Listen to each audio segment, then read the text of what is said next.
The cornfields stretched endlessly, an ocean of golden stalks swaying gently under a sky painted with the colors of dusk. It was one of those evenings where the world seemed to pause, as though nature itself was holding its breath. The air carried the faint scent of earth and drying leaves, mingling with the distant hum of crickets beginning their nightly symphony. In this quiet corner of the countryside, life moved at a slower pace, untouched by the chaos of cities and modernity. But on this particular evening, something unusual stirred within the fields. Something that would leave an indelible mark on everyone who dared to listen. Before we begin, tell me, where are you listening from and what time is it there? It began with a woman named Emilia, woman who had spent her entire life surrounded by these sprawling acres of corn. She knew the land like the back of her hand, every row, every bend, every hidden corner. But even familiarity couldn't prepare her for what she would encounter that night. Emily had been out late, tending to some final chores before heading back to the farmhouse. The sun had dipped below the horizon, casting long shadows across the fields, and the first stars were just beginning to peek through the darkening veil above. As she walked along the edge of the property, her boots crunching softly against the dry soil, she heard it. A sound so faint at first that she thought it might be her imagination whisper, almost imperceptible, carried by the breeze. At first, she dismissed it, chalking it up to the rustling of leaves or the creaking of wooden fences in the distance. But then it came again, louder this time, unmistakable, voices. They were coming from deep within the cornfield. Emily froze, her heart pounded in her chest. The voices were not loud, but they were clear enough to send a shiver down her spine. They spoke in hushed tones, overlapping one another in a chaotic jumble of words she couldn't quite make out. There was no mistaking it. They were human voices, yet they sounded strange. Distorted, as if filtered through layers of static. She glanced around, searching for any sign of movement, but the field stood silent and still, save for the gentle sway of the cornstalks. Curiosity battled with fear inside her. Part of her wanted to turn and run to retreat to the safety of the farmhouse and pretend she hadn't heard anything. But another part, the part that had grown up exploring these fields, knowing every inch of them, refused to let her ignore it. Gathering her courage, she stepped into the cornfield, pushing aside the tall stalks as she ventured deeper into the labyrinth of green and gold. The further she went, the more pronounced the voices became. They weren't calling out to her, nor did they seem aware of her presence. Instead, they whispered among themselves, fragments of sentences floating through the air. "Don't look! Too late! They're watching." The words sent a chill racing down her spine, each one more unsettling than the last. She tried to focus, to piece together what they were saying, but the voices shifted and changed, slipping away like smoke before she could grasp their meaning. And then, abruptly, they stopped. The silence that followed was deafening, pressing down on her like a weight. Her breath caught in her throat as she scanned the area, her eyes straining to pierce the growing darkness. That's when she saw a figure standing amidst the stalks, partially obscured by the shadows. It was humanoid in shape, but something about it was wrong. Its posture was unnaturally stiff, its head tilted at an angle that made her stomach churn. She called out, her voice trembling, "Who's there?" There was no response. The figure remained motionless, as if carved from stone. Emily took a cautious step forward, her pulse hammering in her ears. Just as she was about to call out again, the figure turned and disappeared into the corn, not walking, not running, but vanishing as though it had never been there at all. Panic surged through her veins, and she stumbled backward, nearly tripping over her own feet in her haste to retreat. She didn't stop until she reached the edge of the field, gasping for air as she leaned against the fence. Her mind raced, trying to make sense of what she had just witnessed. Was it a prank? Some kind of elaborate hoax? Or was it something else entirely? When she finally mustered the strength to tell her family about the incident, they listened with a mixture of skepticism and unease. Her father, a grizzled man with hands calloused from years of labor, dismissed it as nothing more than her imagination playing tricks on her. "You've been working too hard," he said gruffly. "Get some rest, and you'll feel better in the morning." But her younger brother, Jake, wasn't so quick to brush it off. He had always been the curious type, the one who loved hearing tales of the strange and unexplained. His eyes lit up as she recounted the story, and he insisted they investigate further. The next evening, armed with flashlights and a sense of determination, Emily and Jake ventured back into the cornfield. The atmosphere felt different this time, heavier, charged with an almost electric tension. The usual sounds of the countryside, the chirping of crickets, the rustle of leaves were absent, replaced by an oppressive silence. As they moved deeper into the field, the whispers returned, faint at first, but growing louder with each step. Jake gripped Emily's arm, his voice barely above a whisper. "Do you hear that?" She nodded, unable to speak. The voices were clearer now, more insistent, as if urging them forward. Against her better judgment, Emily led the way, following the sound deeper into the heart of the cornfield. What they found there defied explanation. In a small clearing, surrounded by towering stalks, stood a circle of stones arranged in a crude pattern. The ground within the circle was scorched black, as though it had been burned, though there was no smell of smoke or ash. And etched into the largest stone was a single word carved deeply into the surface: "Listen." Before either of them could react, the voices erupted into a cacophony of sound, overwhelming and disorienting. Emily and Jake clutched each other, their flashlights flickering wildly as the world around them seemed to warp and twist. Shadows danced at the edges of their vision, fleeting glimpses of figures moving just beyond the light. Then, as suddenly as it had begun, the noise ceased, leaving them alone once more. Shaken but alive, they fled the field, vowing never to return. But the experience left its mark on them, lingering in their thoughts long after the initial shock had faded. The whispers followed them, faint echoes that crept into their dreams and haunted their waking hours. No matter how far they ran, the voices in the cornfield refused to let them go.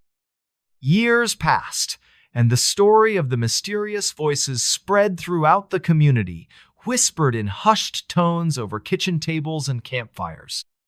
Some claimed to have seen strange lights hovering above the fields at night, while others reported hearing disembodied cries carried on the wind.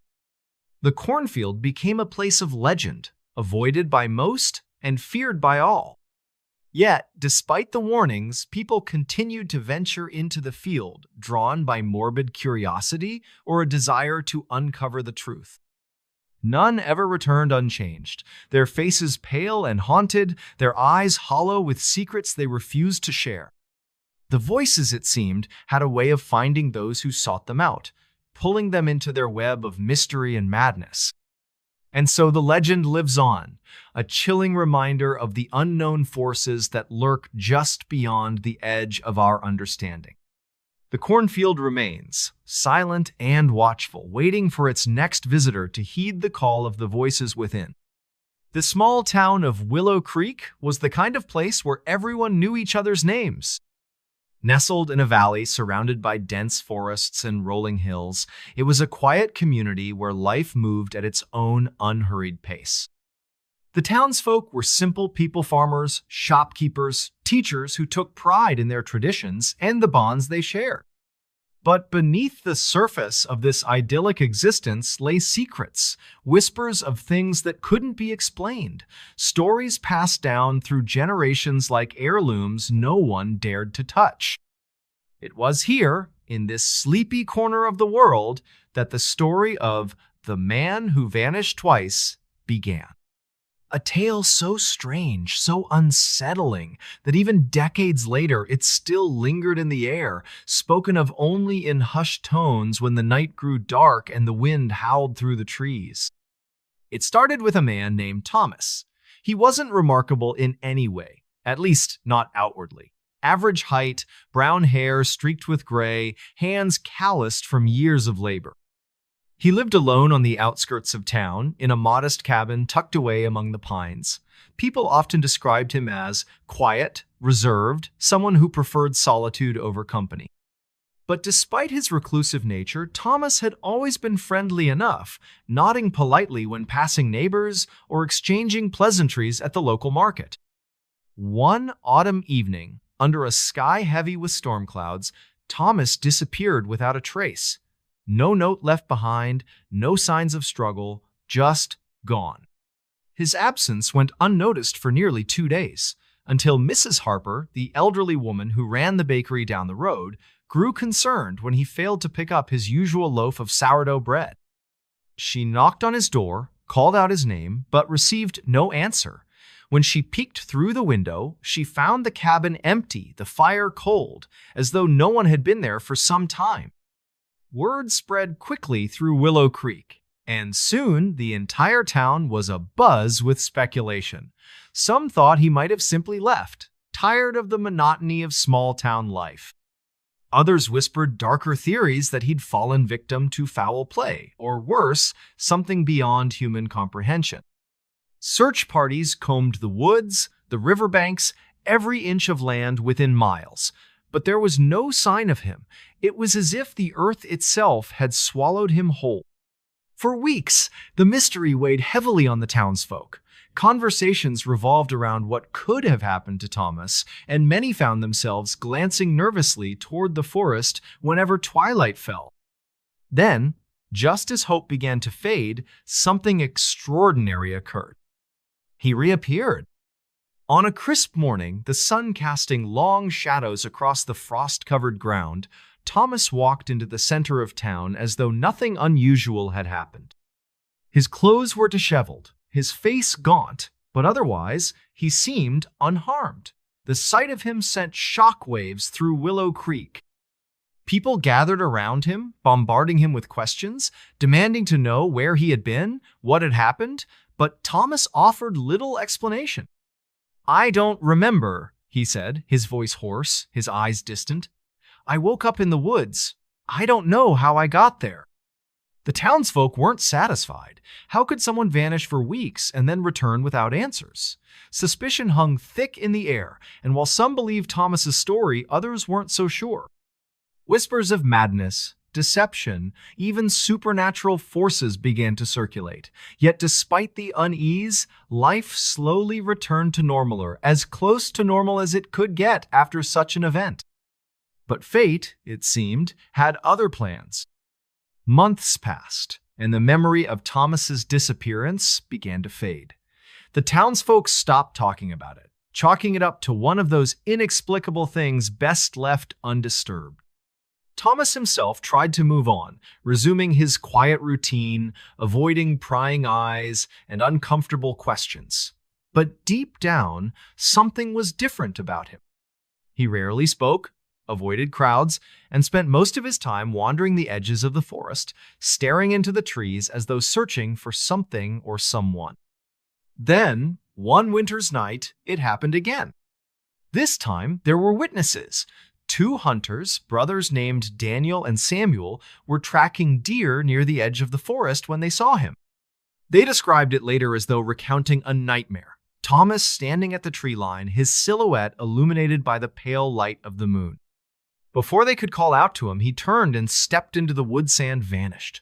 One moment, he was there. The next, he was gone, as though the shadows themselves had swallowed him.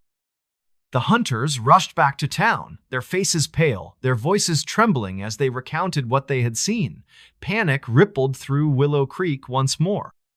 Search parties were organized immediately, lanterns lit, dogs brought in to track his scent, but as before, there was no trace of him. No footprints in the snow, no broken branches, nothing to indicate where he had gone. Days turned into weeks, and hope dwindled. Many assumed Thomas was gone for good this time, lost forever to whatever force had claimed him twice. Funerals were planned, Memorials held, though no body was ever recovered. The townsfolk mourned, but beneath their grief lingered a gnawing fear that whatever had taken Thomas might come for them next. And then, just as despair reached its peak, he returned. The second reappearance was even more shocking than the first. This time, Thomas didn't walk into town quietly. He stumbled out of the forest in broad daylight, his clothes torn, his skin scratched and bruised. His eyes were wild, darting frantically as though searching for an escape. He collapsed in the middle of Main Street, gasping for air, muttering incoherently. Townsfolk rushed to his side, trying to calm him, but he pushed them away, shouting in a voice raw with terror. "They're real! They're watching me!" he screamed, tears streaming down his face. "They won't let me go!"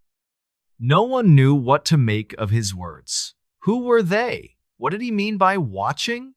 Doctors examined him, but aside from exhaustion and dehydration, they found no physical injuries. Psychologists suggested trauma, hallucinations, anything to explain his erratic behavior, yet Thomas insisted he was telling the truth. Over the following days, he pieced together fragments of his memory, sharing them hesitantly with those brave enough to listen.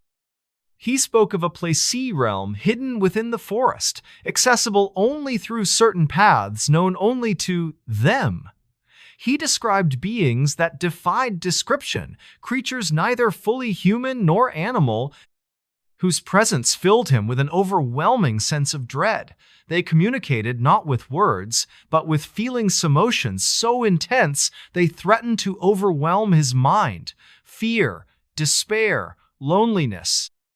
And above all, hunger. A hunger that consumed everything it touched.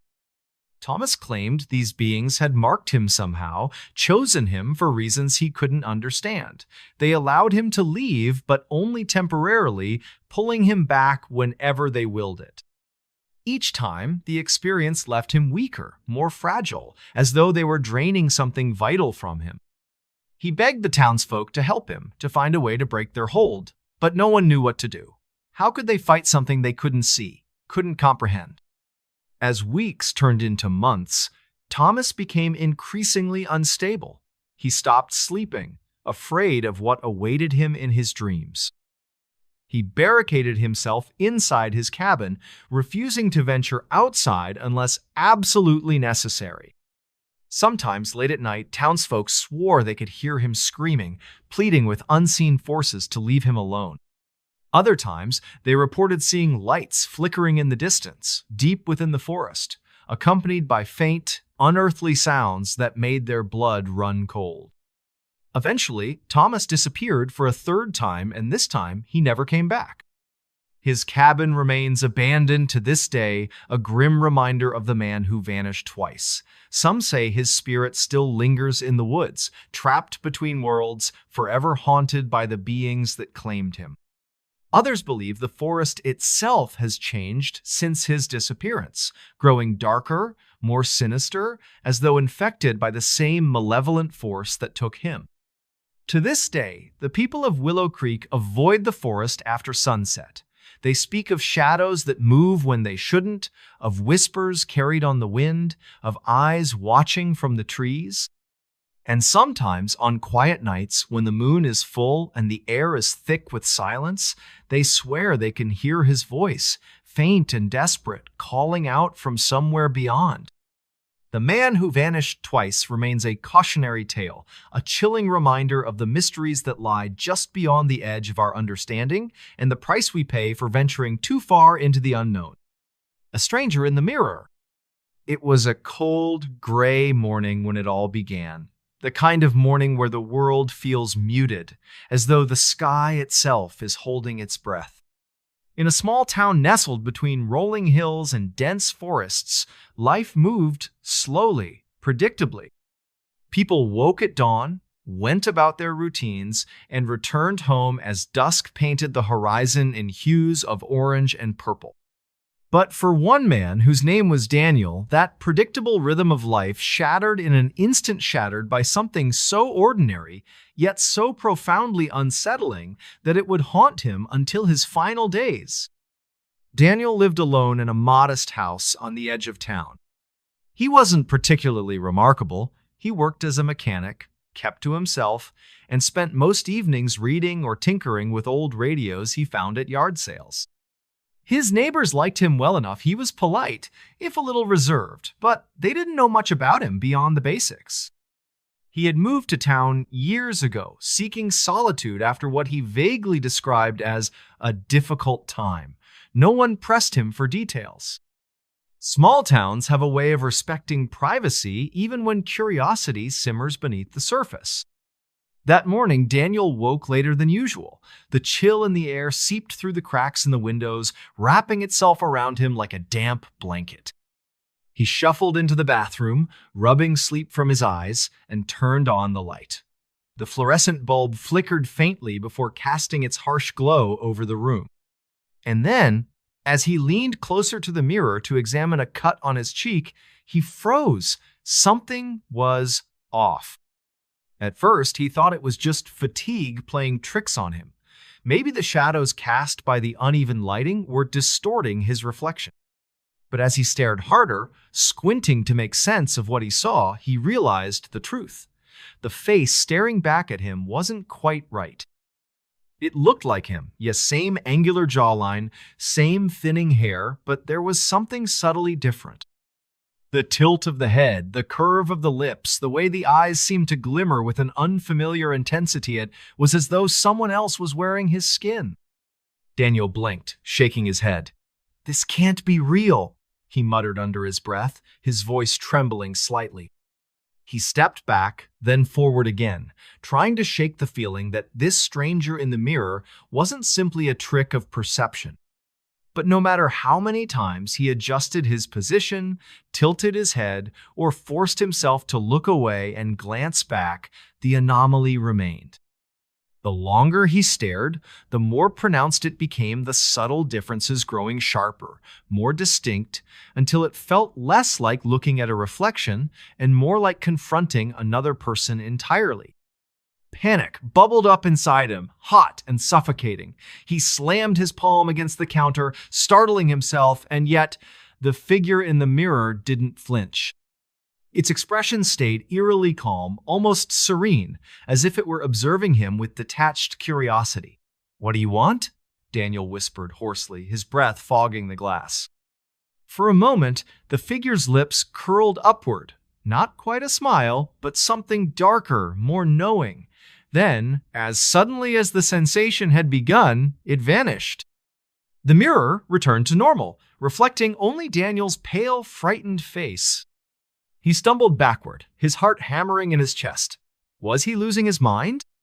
Hallucinations weren't uncommon, especially after periods of stress or poor sleep, but this had felt too vivid, too tangible, to dismiss outright. Shaking his head, he resolved to put it out of his mind. Fatigue, he told himself. That's all it was, just fatigue.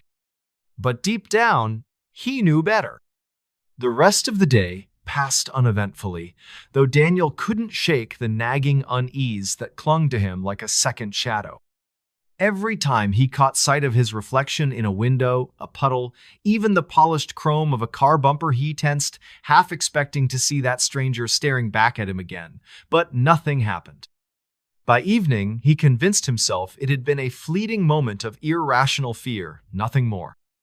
That night, however, everything changed. Daniel had always been a light sleeper, prone to waking at the slightest noise. So when he heard the soft creak of floorboards outside his bedroom door, he sat bolt upright, his pulse racing. The house was silent otherwise, save for the occasional groan of wood settling in the cool night air. He grabbed the flashlight from his nightstand and crept toward the door, peering cautiously into the hallway. Nothing, just darkness stretching endlessly down the corridor. Relieved but still unsettled, Daniel retreated to bed. As he lay there, staring at the ceiling, his thoughts drifted back to the mirror. Try as he might, he couldn't banish the image of that other face from his mind. It lingered at the edges of his consciousness, taunting him, daring him to question his own sanity. Finally, unable to bear it any longer, he got up and padded barefoot into the bathroom.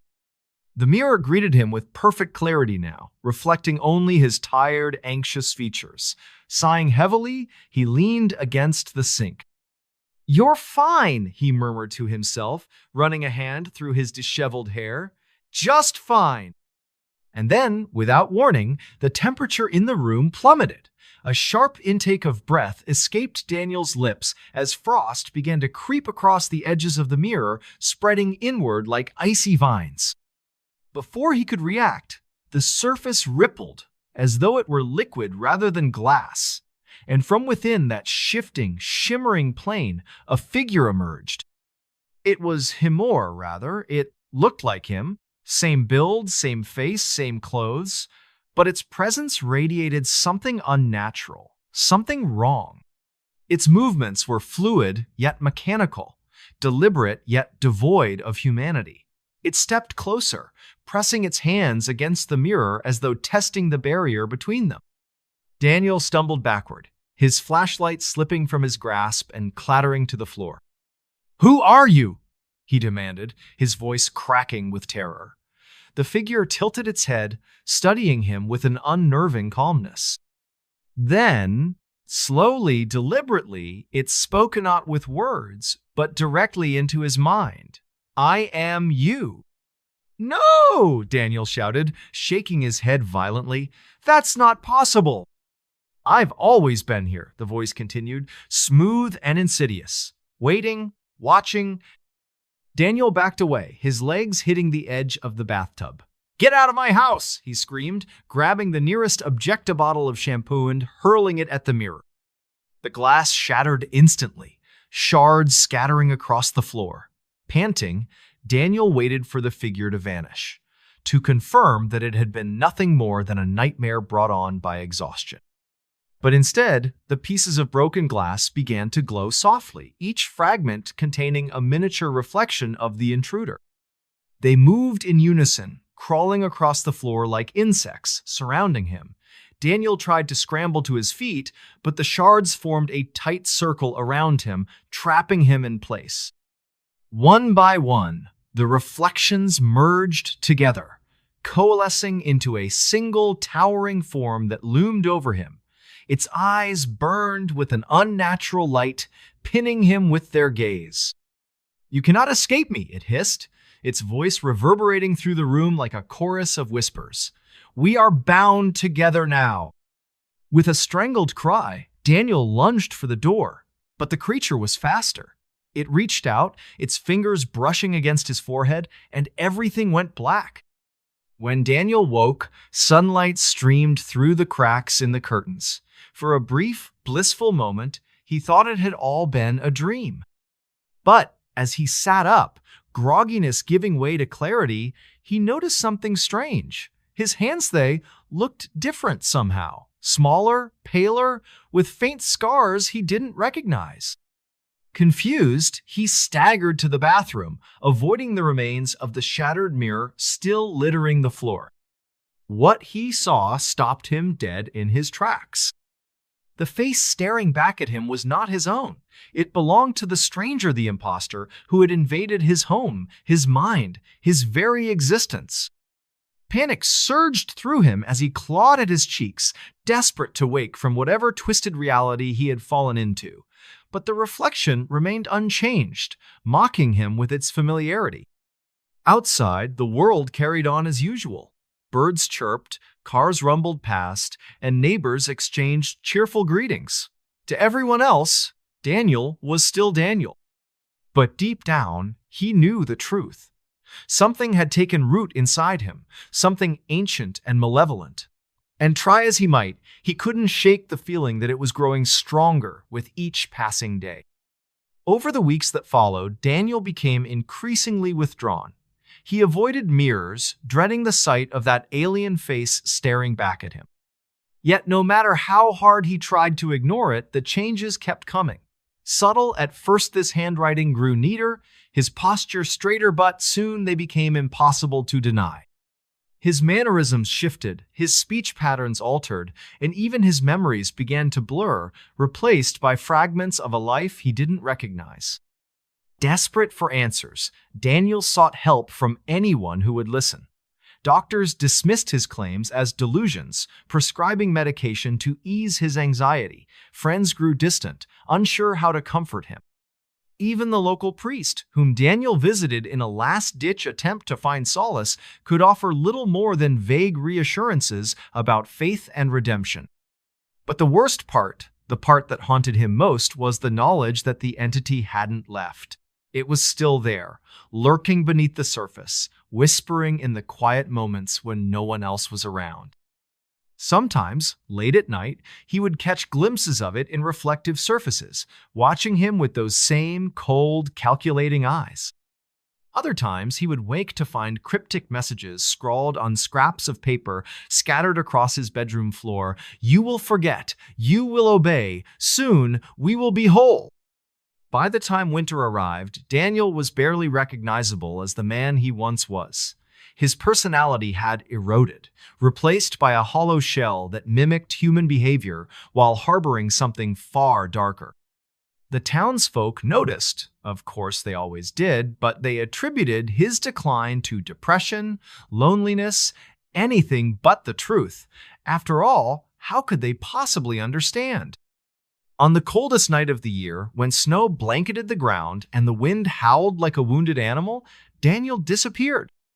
His house stood empty, untouched, except for a single shard of broken mirror lying on the bathroom floor. When held up to the light, it revealed not Daniel's face, but the smug, triumphant grin of the stranger who had claimed him. To this day, the people of the town speak of Daniel in hushed tones, their voices tinged with pity and unease. Some say his spirit lingers, trapped between worlds, forever fighting to reclaim what was stolen from him. Others believe the mirror itself holds some kind of curse, waiting patiently for its next victim. Whatever the truth may be, one thing is certain. Sometimes, the greatest horrors don't come from outside, they come from within. The old motel sat at the edge of a desolate stretch of highway, its faded sign creaking in the wind. Once a bustling stop for weary travelers, it had long since fallen into disrepair, its cracked windows and peeling paint serving as a grim testament to decades of neglect. Few ventured near it anymore. Those who did often spoke of an oppressive stillness that seemed to cling to the building, a weight in the air that made their skin crawl.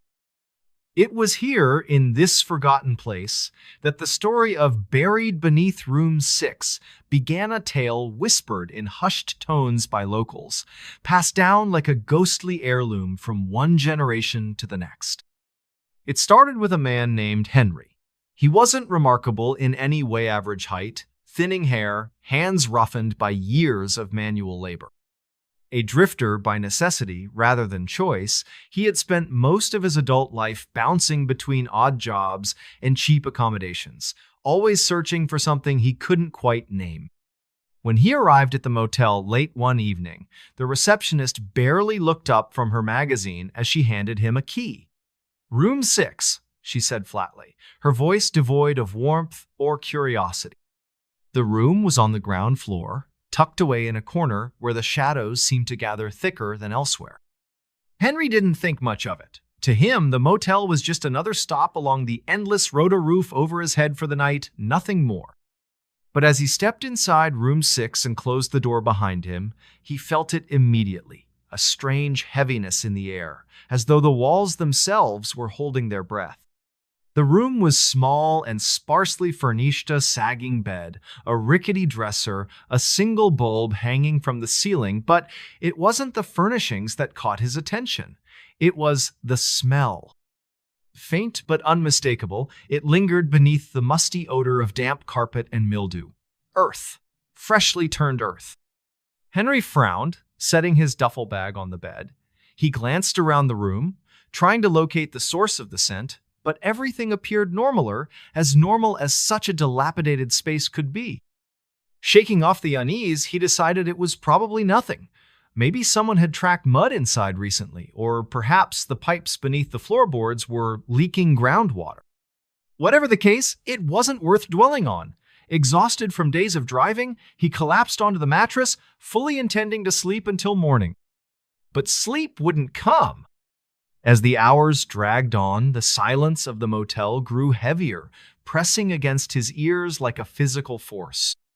At first, he thought it was just his imagination, the product of too many restless nights and empty highways, but then he heard it, a faint sound, almost imperceptible, coming from somewhere below him. Scraping, dragging, like nails being pulled slowly across wood. Henry sat upright, his heart pounding. The noise stopped as suddenly as it had begun, leaving only the muffled hum of insects outside the window. He told himself it was nothing settling beams, shifting foundations, any number of mundane explanations. Yet, despite his efforts to rationalize it, the sound returned moments later, louder this time. Closer. Swallowing hard, Henry slid off the bed and knelt on the floor, pressing his ear against the cold linoleum. The scraping continued, rhythmic and deliberate, accompanied now by soft, muffled thuds. His stomach churned as realization dawned. Whatever was making the noise was directly beneath him.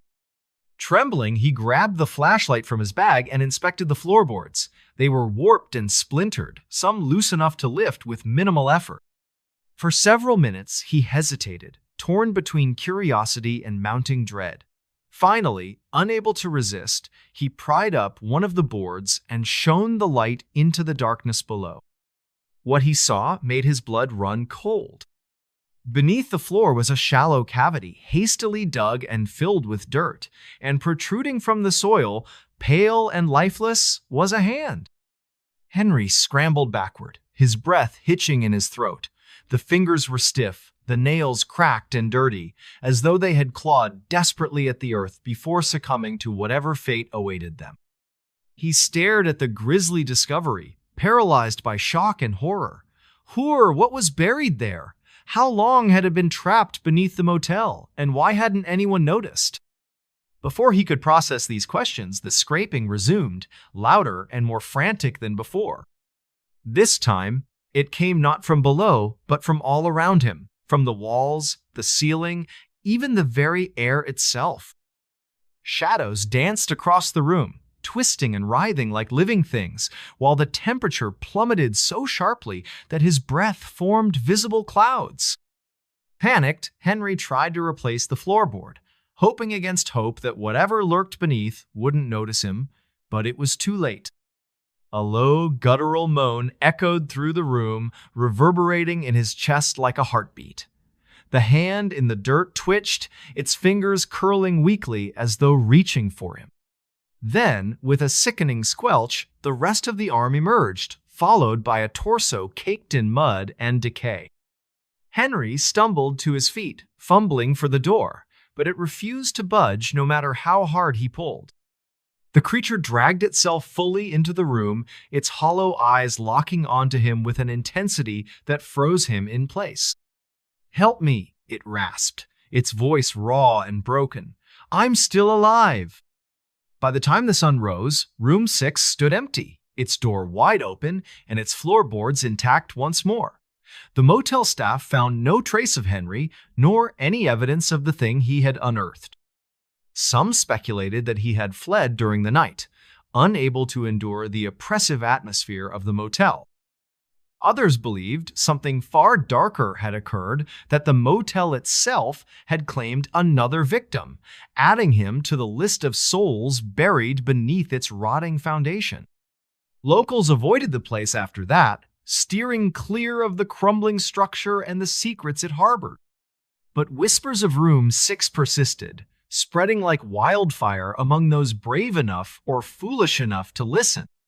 Travelers passing through town sometimes mentioned hearing strange noises emanating from the motel late at night. Cries for help, desperate pleas, the sound of fingernails scraping against wood. Others claimed to have seen shadowy figures lurking in the windows, their faces pressed against the glass as though begging for release. Years later, when renovations finally forced workers to tear up the floors of the motel, they uncovered dozens of makeshift graves hidden beneath the rooms. Each contained the remains of someone who had vanished without explanation, their bodies arranged carefully as though placed there with purpose. Among them was a skeleton clutching a rusted Kia key marked with the number 6. To this day, the motel stands abandoned, its halls echoing with the ghosts of those who never escaped. And though no one dares to enter, the legend of what lies buried beneath room 6 lives on a chilling reminder that sometimes the past refuses to stay buried. The babysitter's secret? The evening began like any other in the quiet suburban neighborhood of Maplewood, a place where tree-lined streets and neatly trimmed lawns gave the illusion of safety. The sun had dipped below the horizon, casting long shadows across the sidewalks, while the faint hum of cicadas filled the air. Inside the Wilson household, the atmosphere was calm but tinged with anticipation. Mr. and Mrs. Wilson were preparing to leave for a rare night out, their first in months, leaving behind their 2 young children, Emily, age 8, and her little brother, Liam, who was just 5. To ensure everything ran smoothly during their absence, they had hired a babysitter named Chloe. Chloe was new to the area, having recently moved into town to attend college. She was polite, soft-spoken, and seemed trustworthy enough when she introduced herself earlier that week. Her references checked out parents from previous jobs, praised her patience and attentiveness, and so the Wilsons felt confident leaving their children in her care. As they pulled out of the driveway, waving goodbye through the rearview mirror, neither parent could have imagined the events that would unfold over the course of that seemingly ordinary evening. Chloe arrived promptly at 6 o'clock, carrying a small backpack and wearing a warm smile. She greeted the children kindly, asking about their day before settling them down for dinner. Everything appeared normal, at least on the surface. Emily and Liam warmed up to her quickly, responding well to her gentle demeanor and engaging conversation. After cleaning up the dishes, Chloe suggested they play a board game together, which the kids eagerly agreed to. For a while, laughter echoed through the house, masking the growing unease that would soon take hold. It started subtly, a creaking floorboard here, a flicker of the living room lamp there. At first, Chloe dismissed these occurrences as typical quirks of an older home. But as the night wore on, the disturbances grew more pronounced. Doors slammed shut without explanation, cold drafts swept through rooms despite closed windows, and faint whispers seemed to drift from empty corners. Each incident sent a shiver down Chloe's spine, though she tried her best to remain composed for the sake of the children. Around 9 o'clock, after tucking Liam into bed, Chloe decided to check on Emily one last time before heading downstairs. The girl sat cross-legged on her bedroom floor, coloring quietly in a notebook. When Chloe asked if everything was okay, Emily hesitated, her pencil hovering mid-stroke. "Do you hear that?" she whispered, glancing toward the closet. "Hear what?" Chloe replied, kneeling beside her. "That breathing," Emily said softly, her voice trembling. "It's coming from inside my closet." Chloe forced a reassuring smile, brushing off the comment as nothing more than a child's overactive imagination. "Probably just the wind," she said lightly, patting Emily's shoulder. "Why don't we finish your picture, and then I'll read you a story?" Emily nodded reluctantly, though her gaze lingered on the closet door. Satisfied that she had calmed the girl's nerves, Chloe returned to the hallway, closing the bedroom door behind her. Yet as she stood there, listening to the silence, she couldn't shake the feeling that something was wrong. The house felt heavier somehow, as though unseen eyes were watching her every move. Unable to resist her curiosity, or perhaps driven by an instinct she couldn't explain, Chloe opened the closet door. Inside, she found nothing unusual. A few stuffed animals, some old blankets, and a couple of board games stacked neatly on the top shelf. Still, the sense of unease persisted, gnawing at the edges of her thoughts like a persistent itch. Closing the door again, she resolved to put it out of her mind. But the house wasn't done with her yet. An hour later, as Chloe settled onto the couch to scroll through her phone, the power flickered and died, plunging the entire house into darkness. A sharp intake of breath escaped her lips as she fumbled for her flashlight, her pulse quickening. "It's okay," she muttered under her breath, trying to steady herself.